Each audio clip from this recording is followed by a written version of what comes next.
Hello my loves. तो कैसे हैं आप सब? आप सबका हमारे यूट्यूब चैनल टेरो और जोनी डी योर होम में बहुत बहुत स्वागत है। तो जैसा कि आप सब जानते ही हैं कि आज हमारी रीडिंग बेसिकली रिपोर्ट कार्ड पे होने वाली है। अगर आपने मेरी पिछली वीडियो देखी होगी तो मैंने पिछली वीडियो में थोड़ा डिटेल में शेडो वर्क को समझाया था और उसके बारे में मैंने बहुत सारी चीज़ें बताई थी आपको। आशा करता हूँ आपने वो वीडियो देख ली होगी और उसके बाद आप ये वीडियो देखने आ रहे होंगे, क्योंकि अगर आपने शेडो वर्क नहीं किया है तो आपको रिपोर्ट कार्ड का कोई मतलब नहीं समझ में आएगा। मतलब बेसिकली आपको मैं कितना ही डिटेल में स्पेसिफाई कर दूँ या समझा दूँ, हर चीज़ को बराबरी से समझा दूँ, उस चीज़ को आप वो पॉइंट को नहीं पकड़ पाओगे जिस पॉइंट को मैं कहना चाह रहा हूँ। या आपने उसको समझा भी होगा ना शेडो वर्क को, तो आप रिपोर्ट कार्ड को बहुत अच्छे से समझ पाओगे, क्योंकि वो स्पिरिचुअलिटी में एक ऐसा बेसिक वो है जिसके बिना स्पिरिचुअलिटी का कोई भी करियर आप चूज़ कर लो, या स्पिरिचुअलिटी में आप कोई भी चीज़ आप चूज़ कर लो, आप स्पिरिचुअलिटी में उतनी डिटेलिंग में नहीं जा पाओगे, उतने आगे नहीं बढ़ पाओगे जितना बढ़ना चाहिए। फेरी वाले भैया हैं guys, sorry, really very very sorry for that, for disturbance. See so आज की रीडिंग है रिपोर्ट कार्ड के एक्सप्लेनेशन पे। मैं कोशिश करूँगा, आशा नहीं, मैं कोशिश करूँगा कि मैं बहुत शॉर्ट में समझा पाऊँ, जिससे आपका भी टाइम बचे और मेरा भी। बेसिकली ये पार्ट है स्पिरिचुअल, मतलब बेसिकली मैंने इसको 5 पार्ट में डिवाइड किया रिपोर्ट कार्ड को। स्पिरिचुअल, कैरियर, एजुकेशनल,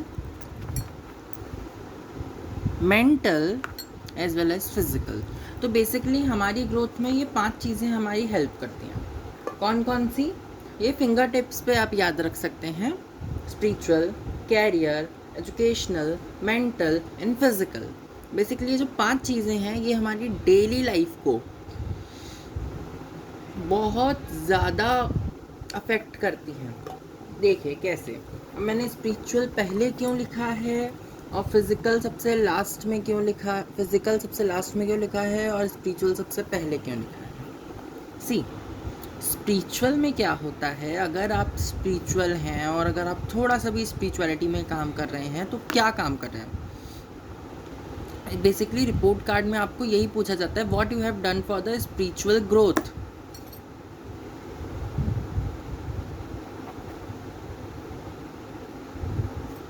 बेसिकली आपने स्पिरिचुअल ग्रोथ के लिए क्या किया, बताइए मुझे। क्या आपने मेडिटेशन की, क्या आपने क्लेंजिंग की, क्या आपने कुछ और प्रोसेस किया? जैसे अभी आपको पता है कि हमारे यहाँ पे फुल मून जा चुका है, तो आपने उसमें क्लेंजिंग की, क्या किया? अगर मेडिटेशन की, अगर हाँ, तो स्पेसिफाई करना पड़ता है आपको रिपोर्ट कार्ड में कि आपने किस प्रकार की मेडिटेशन की।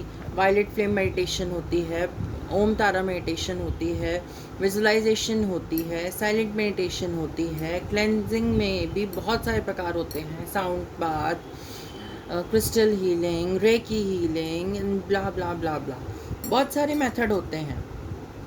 स्पेसिफाई करना पड़ेगा आपको मेथड भी, और अगर मेडिटेशन किया तो उसे भी स्पेसिफाई कीजिए कि आपने ये मेडिटेशन की। अब उसमें भी आपको स्पेसिफाई करना पड़ेगा। यस, अगर मैंने वायलेट फ्लेम मेडिटेशन की तो मुझे मैं उससे कैसे मिला, मैं उसके बारे में कैसे जाना, मैं उसके बारे में मैंने उसको क्यों किया, what is the purpose behind that meditation, क्या मैंने वो पर्पज़ अचीव किया। If yes then meditation is successful, but if no then meditation is unsuccessful. आपको ये चीज़ समझनी होगी। आपको ये समझना होगा यहाँ पे कि अगर आप अपना मेथड यूज़ कर रहे हो कोई भी, इसके अलावा भी बहुत से चीज़ें हो सकती है स्पिरिचुअलिटी में। मैं नहीं कह रहा कि सिर्फ मेडिटेशन हो गया, क्लींजिंग हो गया।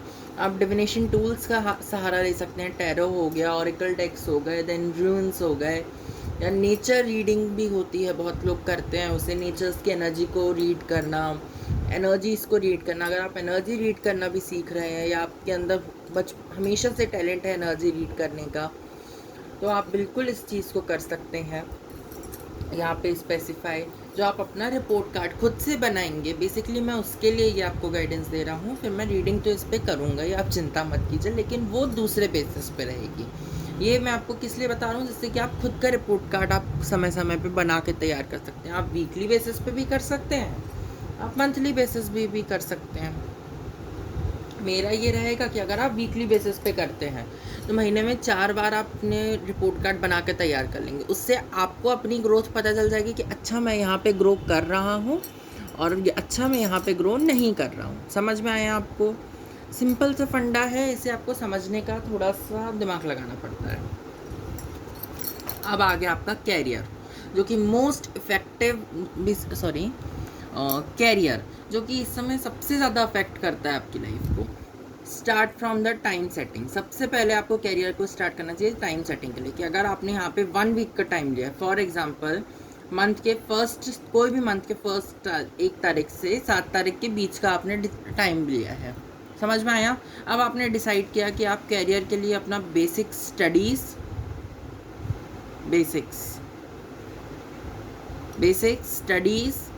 और काउंसलिंग, चाहे आप खुद करें, चाहे दूसरे से करवाएं, चाहे किसी थर्ड पर्सन की हेल्प लें इसमें, या सेकंड पर्सन की हेल्प में। अगर आपने 1 तारीख से 7 तारीख के बीच में डिसाइड किया कि मुझे 3 काम करने हैं, तो यू शुड डिवाइड कि आपको बेसिक्स 2 दिन में ख़त्म करना है, स्टडी 2 दिन में ख़त्म करना है और काउंसलिंग 2 दिन में ख़त्म करनी है। फिर जो बचा हुआ 1 दिन है, उस 1 दिन में सबको जो नोट्स, जो आपने जो कुछ भी बनाया होगा, बेसिकली उस चीज़ पे ध्यान देना है। जो भी कुछ आपने यहाँ से समझा होगा उसको एक बार रिवाइज कर लेना है, जिससे कि आप उसको वो रहो, या फिर आप रिपोर्ट कार्ड के लिए बना लो कि हाँ मैंने ये किया। समझ में आया? अब आप कैरियर चूज तो करते हो, आप बेसिक्स भी नहीं हो पाता, स्टडी भी नहीं होता, काउंसलिंग भी नहीं होता, तो फिर उसमें आपने किया क्या? हाँ, ऐसे ही स्पिरिचुअलिटी में अगर आपने किया कोई भी काम, कोई भी स्पिरिचुअलिटी का काम अगर आपने किया है और उसके बाद अगर नहीं किया, तो फिर आपको एक्यूरेट नहीं बोल सकता मैं, मुझे एक ऐसा रीज़न दो जो कि वाजिब कारण जैसे होता है ना, यार मुझे एक वाजिब कारण चाहिए कि आपने ये नहीं किया तो क्यों नहीं किया। प्लीज़ ये मत बोलना टाइम नहीं था, टाइम हमें निकालना ही पड़ेगा। दिन में 24 ही घंटे रहेंगे, आपके या मेरे लिए 24 से 27 घंटे नहीं हो जाते। समझ में आया? टाइम तो आपको खुद निकालना पड़ेगा। टाइम मैं, भगवान या कोई और नहीं निकाल के दे सकता, वो आप खुद निकालोगे अगर आपको निकालना है तो देखो, अगर आप कुछ टाइम नहीं निकाल पा रहे किसी भी टॉपिक्स के लिए, तो मीन्स आप कर भी नहीं रहे हो कुछ, क्योंकि 5 ही तो मेन टॉपिक्स हैं आपकी लाइफ के। इसके अलावा ऐसा क्या है? अब 7 इम्पॉर्टेंट स्टेप, इफ़ यस, अगर आप 7 बोल रहा हूँ, इम्पॉर्टेंट स्टेप्स, आपने कोई इम्पॉर्टेंट स्टेप लिया कैरियर में, लाइक आपने जॉब चेंज की, जॉब स्विच की, या बेसिकली आपने जॉब छोड़ी या कहीं और गया, कुछ और किया, उसे स्पेसिफाई कीजिए। अगर हाँ तो स्पेसिफाई, अगर हाँ तो फिर क्यों किया?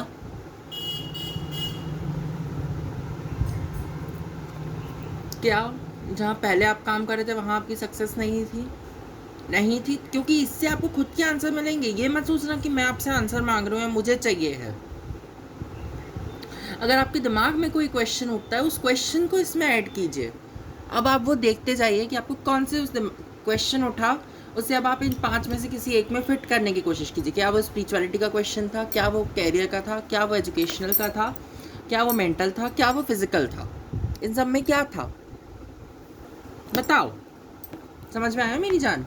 तो इस तरीके से आ जाता है। उसके बाद काउंसलिंग ली है अगर, या काउंसलिंग करवाई है किसी से, तो फिर अगर हाँ तो देन स्पेसिफाई कि आपने क्यों काउंसलिंग करी है, किस कारण से की है, क्या है।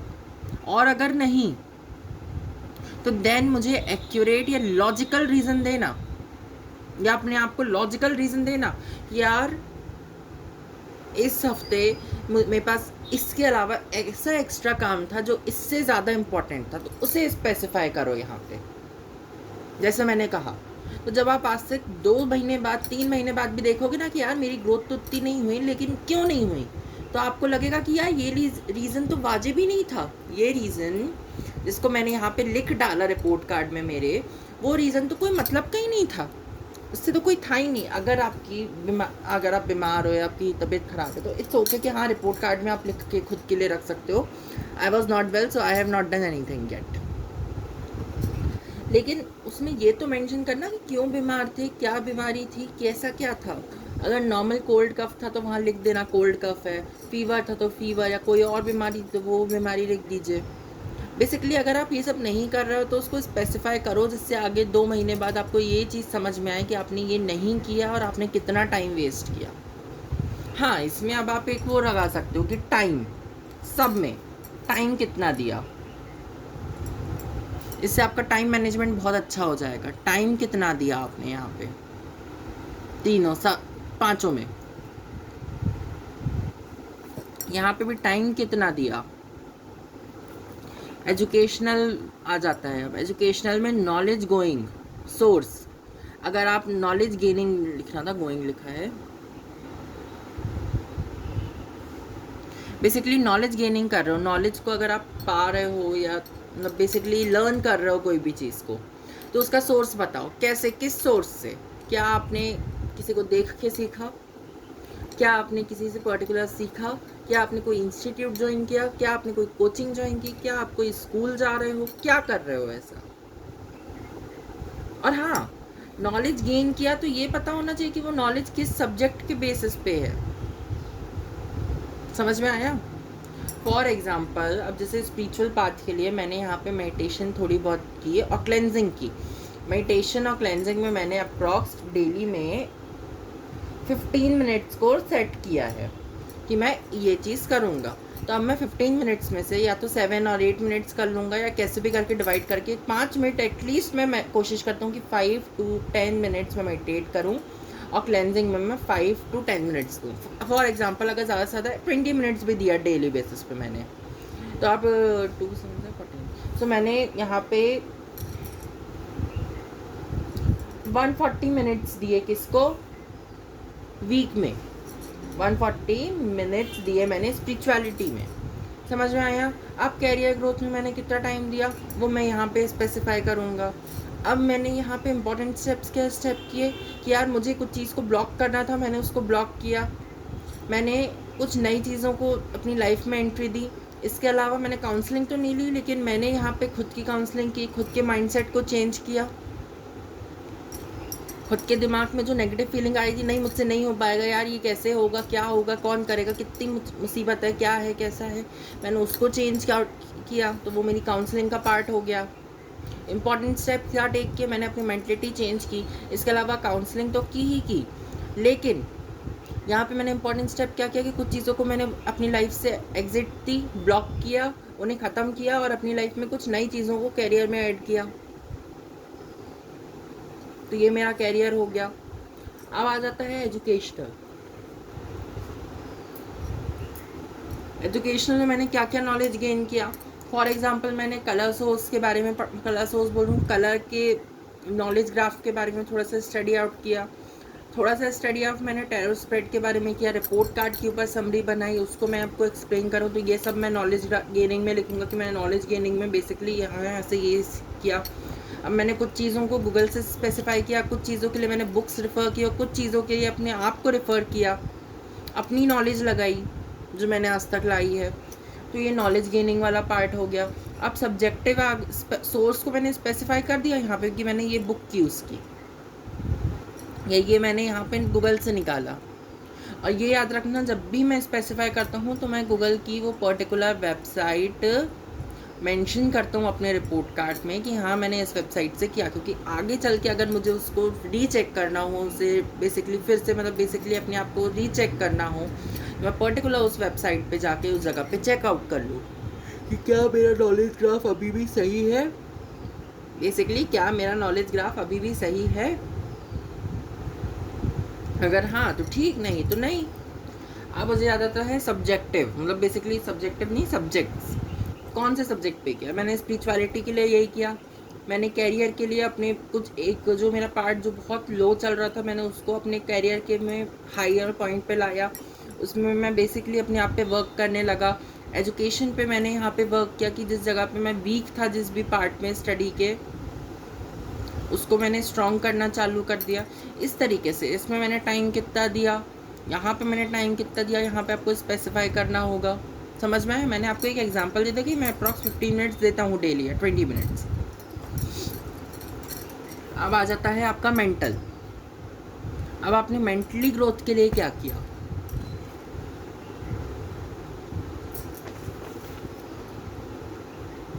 यस, मेंटल ग्रोथ के लिए आपने क्या किया? आपने कॉन्शियसनेस में क्या किया और आपने अनकॉन्शियस सेल्फ में क्या किया? कॉन्शियस सेल्फ में आपने living in the present movement mention. आप कितने समय तक प्रेजेंट मूवमेंट पे जिए हो? मतलब फॉर एग्जाम्पल अगर आप एक वीक का टाइम ले लो, क्या आप ज़्यादा फैंटेसी में जीने लगे हो, डे ड्रीमिंग में जीने लगे हो? क्या आप अपनी लाइफ में ग्रोथ करना कम कर गए हो? क्या आपने आपको प्रेजेंट में जीना बंद कर दिया है आपने? तो आपने कॉन्शियस के लिए किया क्या? सब तो आप अनकॉन्शियस का कर रहे हो।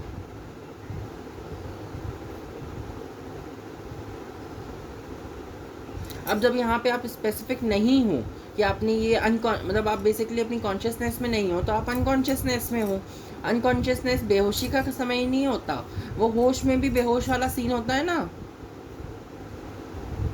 वो वाला सीन चल रहा है यहाँ पे। आप गॉन केस हो उस समय, तो गॉन केस क्यों हो? क्या फैमिली प्रॉब्लम थी? क्या स्पिरिचुअलिटी में कोई प्रॉब्लम है? क्या किसी ने आपको परेशान किया? क्या कुछ किया? तो उसका रीज़न स्पेसिफाई करो। अब जर्नलिंग करो। अगर आपको ये पता है कि आप बेसिकली जर्नलिंग क्या होती है, अपने बारे में मतलब अपनी जर्नी को नोट डाउन करना।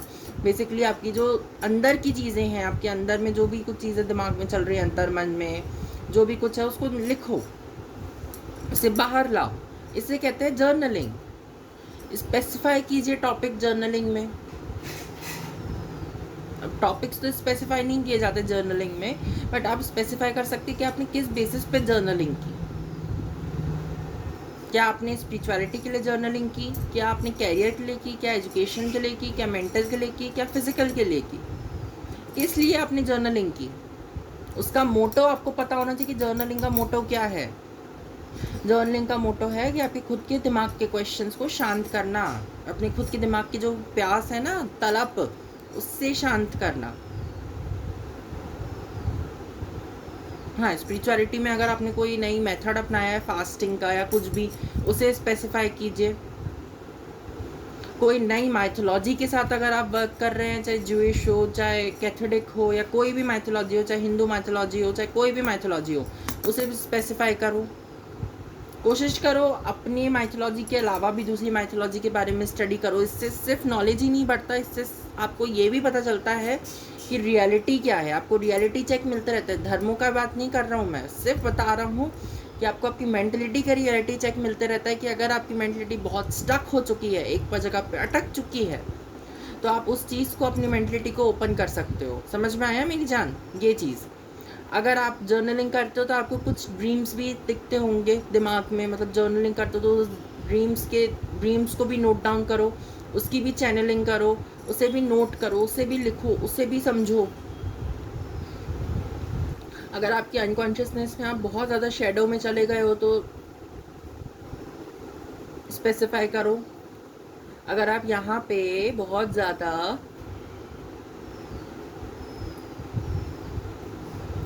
स्टक हो गए हो, डिप्रेस हो गए हो, तो काउंसलिंग का सहारा लो, चाहे खुद करो चाहे दूसरे से करवाओ। काउंसलिंग किस बेसिस पे ले रहे हो, किस लिए काउंसलिंग ले रहे हो? कैरियर के लिए ली तो भी यहाँ स्पेसिफाई करो, कुछ भी ली तो भी यहाँ स्पेसिफाई करो, क्योंकि उसका सबसे बड़ा, जब भी आप कोई काउंसलिंग लेते हो तो उसका सबसे बड़ा जो अफेक्ट होता है वो अनकॉन्शियस सेल्फ को पड़ता है, ये ध्यान रखना।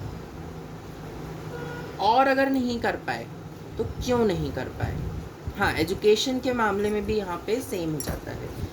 एजुकेशन के मामले में यहाँ सेम हो जाता है कि अगर नहीं किया तो क्यों नहीं किया, जबकि ये तो हमारी बेसिक नीड है। हमारे दिमाग को तो एजुकेशन हर ही समय चाहिए है।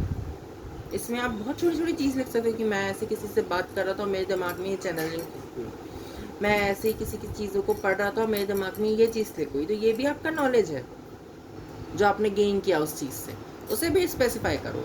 और मेरा तो यही कहना है कि हर दिन में आप कुछ 3 नई चीज़ें सीखो और उसे नोट डाउन कर दो। ऐसे करके जब आप 1 साल बाद देखोगे ना, कोई 3 नई चीज़ें आपने डेली लिखी होंगी, या चलो 2-4 दिन नई भी लिखी होंगी, तो आप सोचोगे कि यार मैंने इतना सब कुछ गेन किया। कोई नई चीज़ें लिखना, पुरानी चीज़ें कॉपी मत करना। अब आ गया आपका फिजिकल ग्रोथ क्या होती है। फिजिकल ग्रोथ में 2 भाग को डिवाइड कर दो, जैसे मैंने मेंटल केस में किया, अपन ने मेंटल केस में किया। बॉडी के लिए क्या कर रहे हो,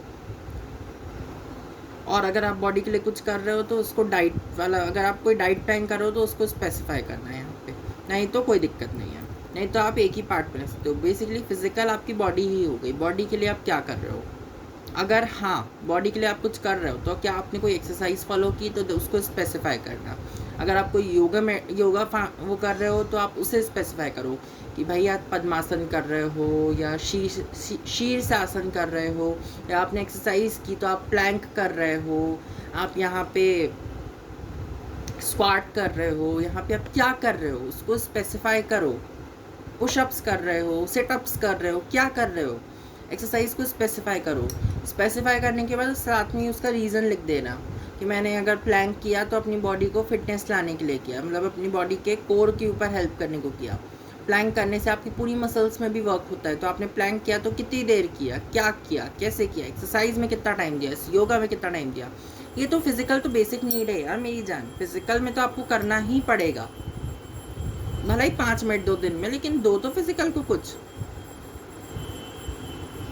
और अगर इनके अलावा आपने सिर्फ डाइट फॉलो की, अगर सिर्फ, तो क्या डाइट फॉलो की, क्या आपने ऑयल को अपनी लाइफ में 10% एंट्री कम कर दी, 50% एंट्री कम कर दी, कैसे एंट्री कम की, क्या आपने ऑयल का क्या क्या चीज़ों से इनटेक ख़त्म कर दिया, क्या आपने फ्राइड चीज़ें खाना बंद कर दी, क्या आपने बाहर के चीज़ों को खाना बंद कर दिया, क्या आपने कुछ स्पेसिफाई किया या कुछ स्पेसिफिक डाइट फॉलो की, कीटो डाइट या कोई भी, मेंशन इट, स्पेसिफाई इट, और उसके पीछे का रीज़न लिखना। हर चीज़ के पीछे का रीज़न होता है मेरी जान। एक छोटी से छोटा कारण भी हमारी लाइफ में अगर हो रहा है तो उसका भी एक रीज़न है, उस रीज़न को समझना। तो यही कुछ बातें थी आपके साथ इस बेसिस पे करने की रिपोर्ट कार्ड के। रिपोर्ट कार्ड में बेसिकली मैं आपको क्या ही समझा दूँ, इसके अलावा ये मेरे ही नॉलेज है जो सिर्फ मैंने अपने आप से, मतलब बेसिकली मैंने अपनी लाइफ से गेन की है, ये उसके बारे में है। तो मैं आपसे सिर्फ यही कहता हूँ कि करना है तो बिल्कुल करो, क्योंकि ये आपको बहुत मदद करेगा, लेकिन नहीं करना तो इट्स ओके, कोई प्रॉब्लम नहीं, बट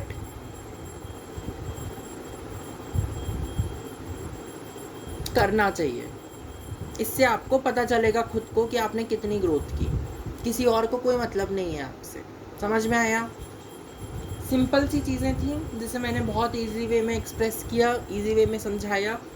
अगर आपको अच्छा लगा हो, समझ में आया हो, and do hit like, comment, share and subscribe to my YouTube channel which is Tarot Journey Your Home।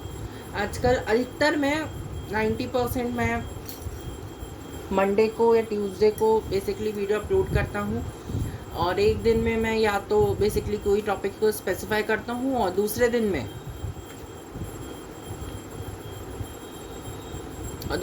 क्या उस पर रीडिंग कर देता हूँ। तो जैसे मंडे को अगर ये रीडिंग मैंने अपलोड कर दी और हो गया तो मंडे आपको रिपोर्ट कार्ड की रीडिंग मिल जाएगी, और ट्यूसडे आपको वो मिल जाएगी, इसके ऊपर क्या बोलते हैं उसको, टैरो रीडिंग। तो तैयार रहिएगा उस चीज़ के लिए। Bye everybody.